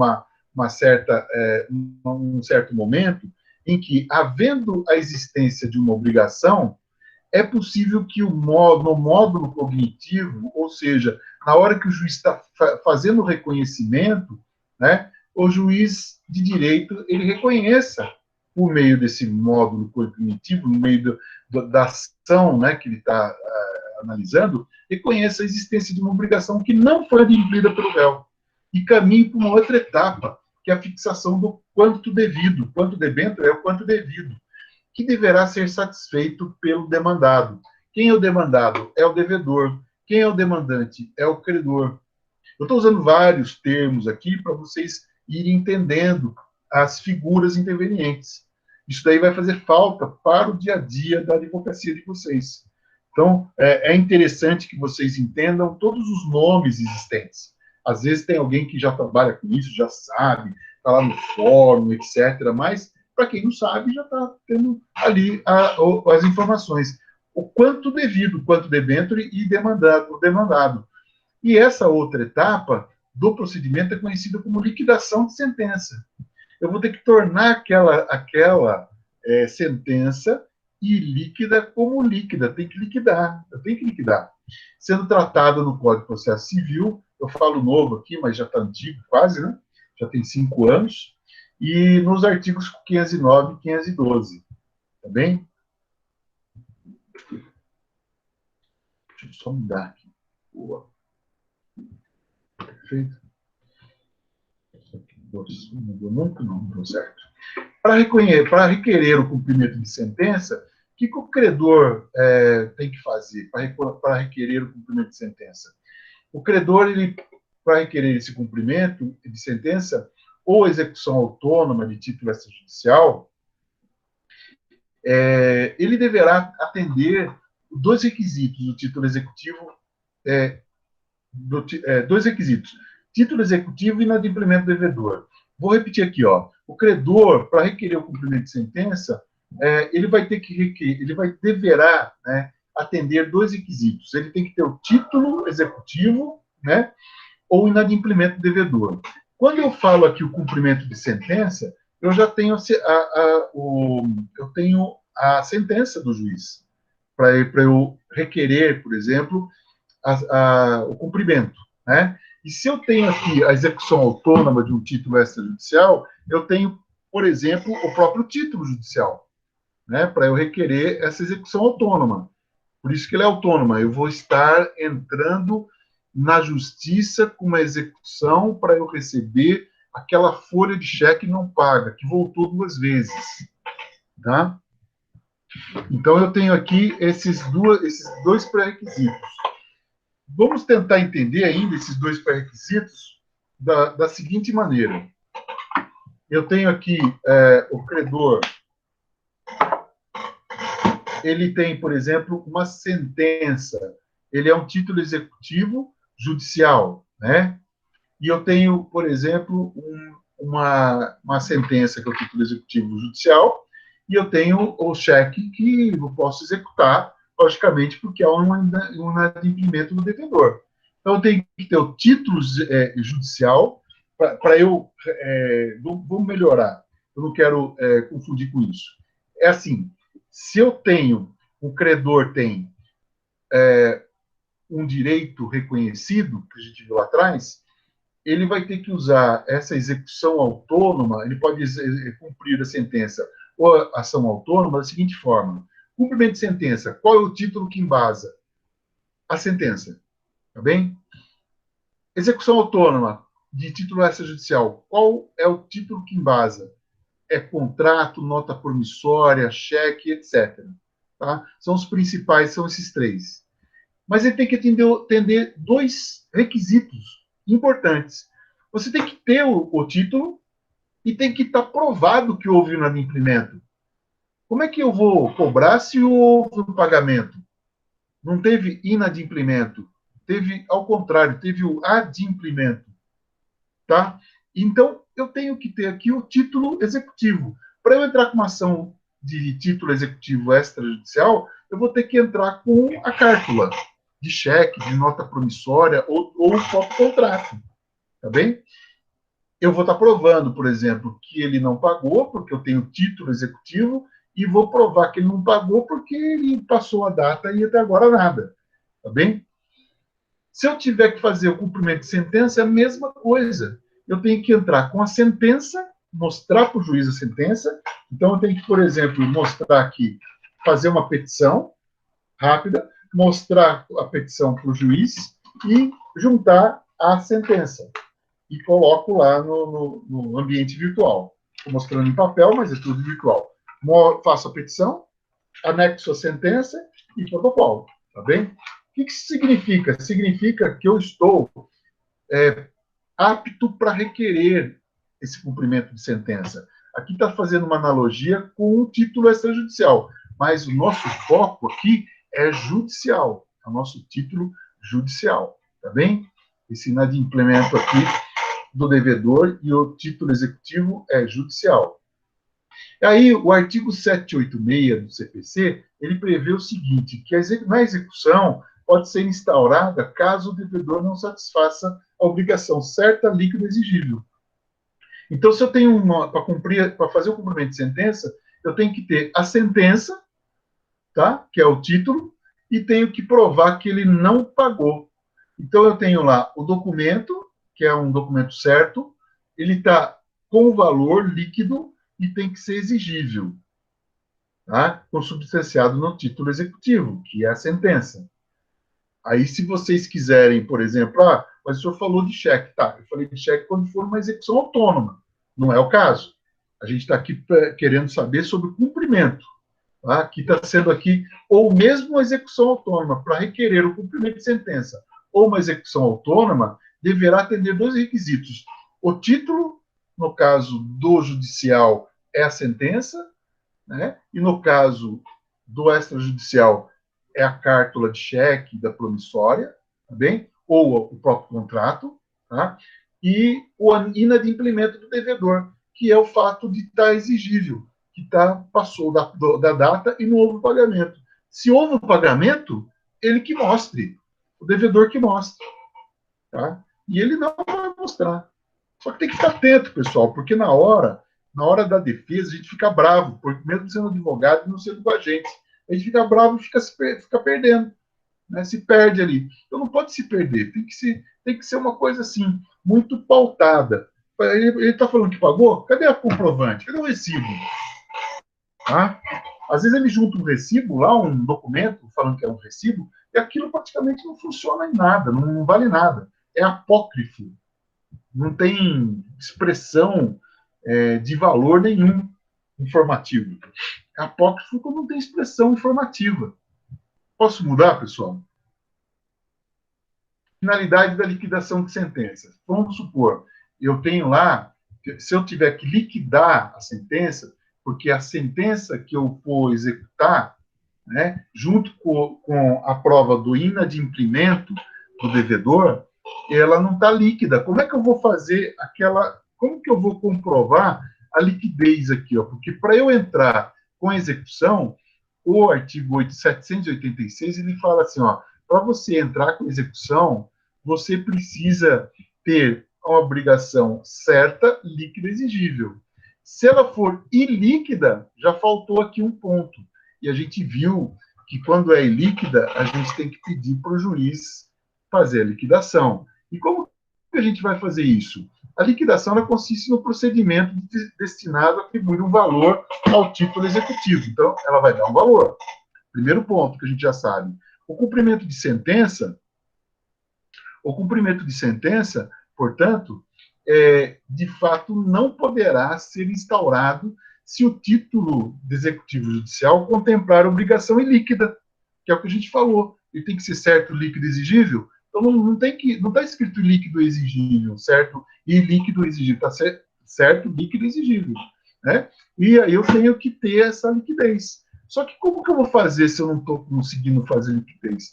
Então, nesse passo, né, que a finalidade da liquidação é atribuir um valor, né, ao título executivo que contemple essa obrigação ilíquida.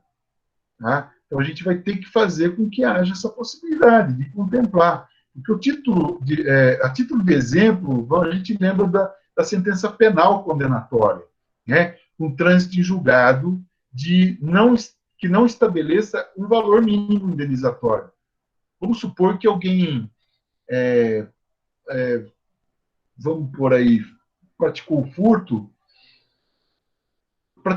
e quebrou o carro, a janela do carro. Isso aconteceu com uma amiga minha. Ela estava em São Paulo e ela estava com a bolsa no colo, no carona. E eles pegaram aquelas velas de carro, né, e jogaram no vidro, quebraram o carro, machucou ela e roubaram a bolsa. Isso é meio que, não sei se é comum ainda até hoje, deve ser, né? E aí ela se machucou.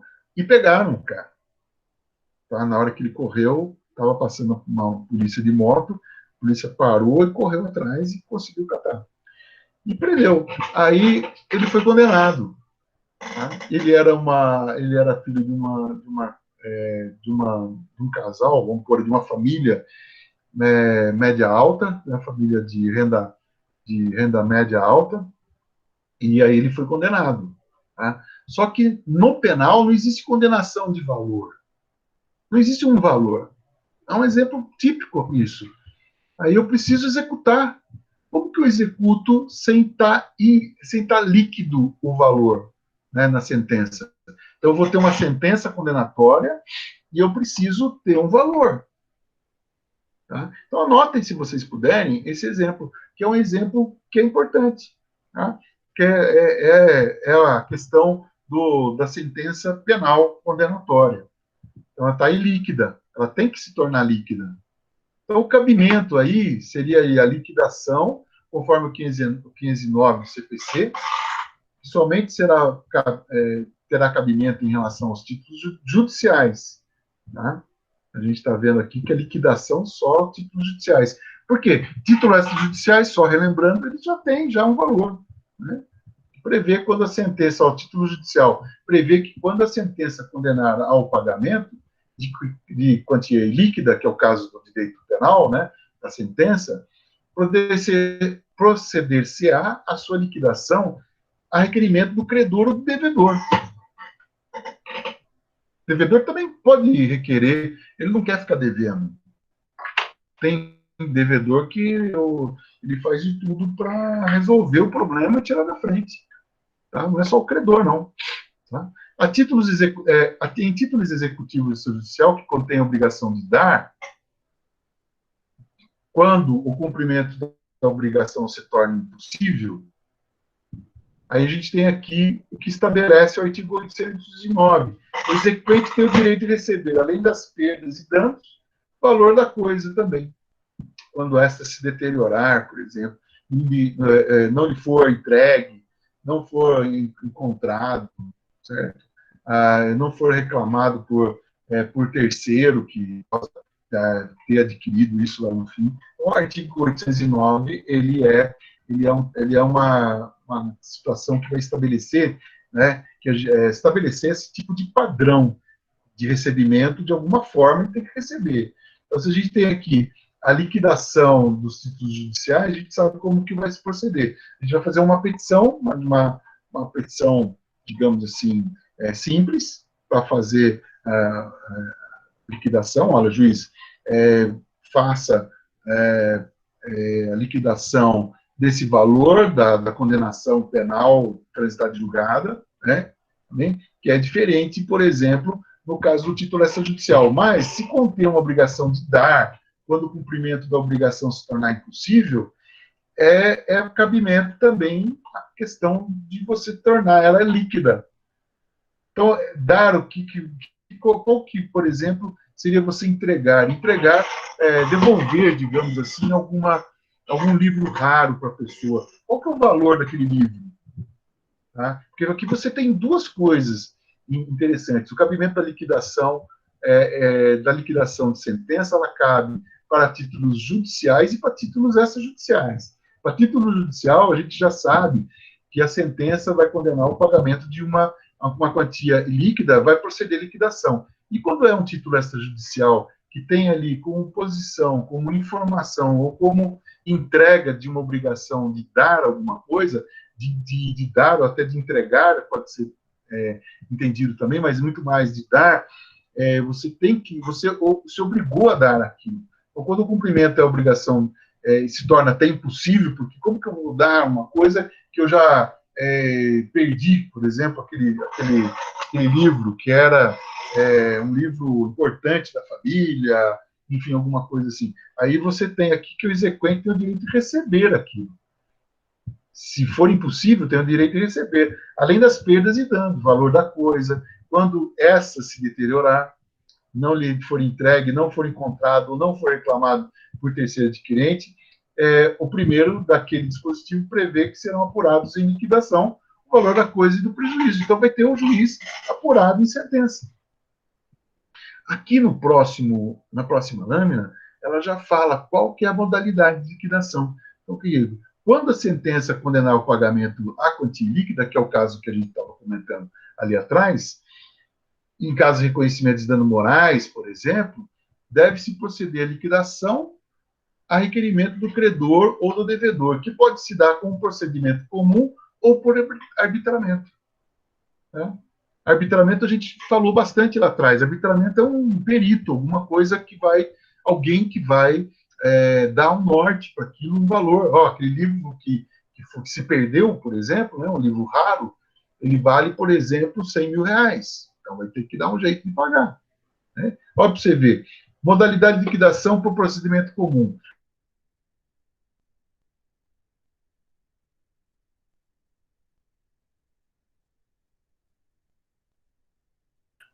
Ali. Tudo na liquidação de sentença, tudo dentro da liquidação. A gente pode dar um exemplo já, antes eu vou querer mencionar que está previsto isso no 509.2 e no 511. E sempre que tiver que provar um fato novo, será necessário valer o procedimento dessa modalidade, de procedimento comum. Então, eu entro com uma cumprimento de sentença e líquida, só que daí eu peço, por meio desse procedimento comum, que a parte prove os fatos que pretende ali expor na fase de liquidação, ela tem que provar. A parte perdedora, a parte que teve problema com alguma coisa. Vou dar um exemplo. Um sitiante que é condenado a indenizar um vizinho os vizinhos que invadiram e estragaram a lavoura.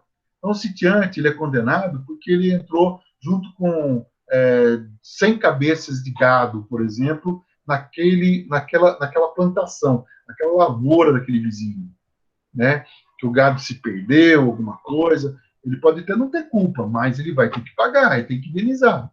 A culpa ele tem, né, de uma forma, a culpa é uma culpa objetiva. Independentemente de culpa, ele vai pagar. Tá bem? Então, o que eu quero dizer para vocês? Que nesse caso em especial, ele vai ser condenado. E depois, quanto que vai valer o valor daquela lavoura? Quanto que ele tem ali para receber daquela lavoura? Qual que é o valor, né, a receber? O recebimento daquilo. Quanto que eu vou medir? Então, é um procedimento comum, que vai ser, por exemplo, feita uma medição, vai ser feita uma espécie de parecer, vai ter que se desenvolver, vai ter que provar, né, que houve essa perda, né, tem que ser provado. E ainda a gente tem aqui no caso da modalidade de arbitramento, que é exatamente o que a gente comentou, que é referente à questão, por exemplo, de um arbitramento por perito, né? A liquidação por arbitramento é aquela na qual a necessidade de produção de prova pericial, ou seja, em tal caso, o autor do pedido de liquidação precisa produzir uma prova técnica pericial para quantificar os danos. Tá bem? Aí a gente tem o exemplo do veículo acidentado. Né? Quanto desvalorizou o veículo em um acidente, né? E o juiz entendeu que houve culpa do réu.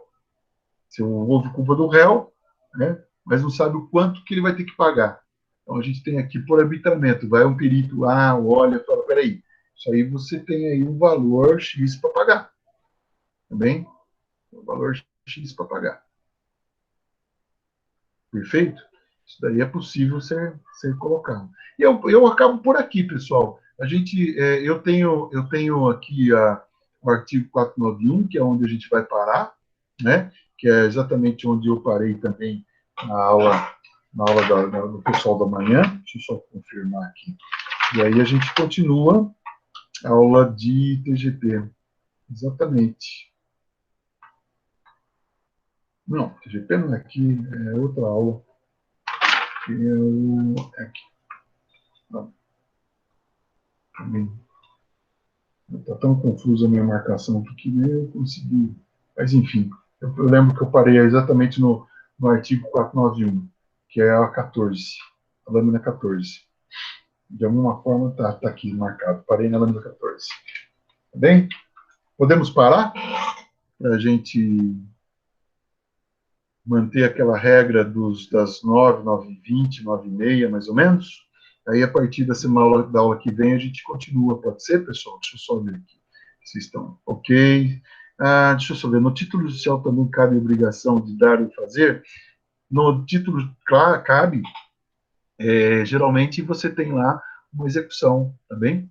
Cabe sim. Desculpa que eu não vi. Não vi. O título também cabe. Obrigação de dar e receber. De fazer, receber, dar. Bem? Ou seja, ou será sempre obrigação de pagar? Não, tudo. Tudo pode ser feito na execução, no cumprimento, na sentença, no cumprimento de sentença. Tá bem?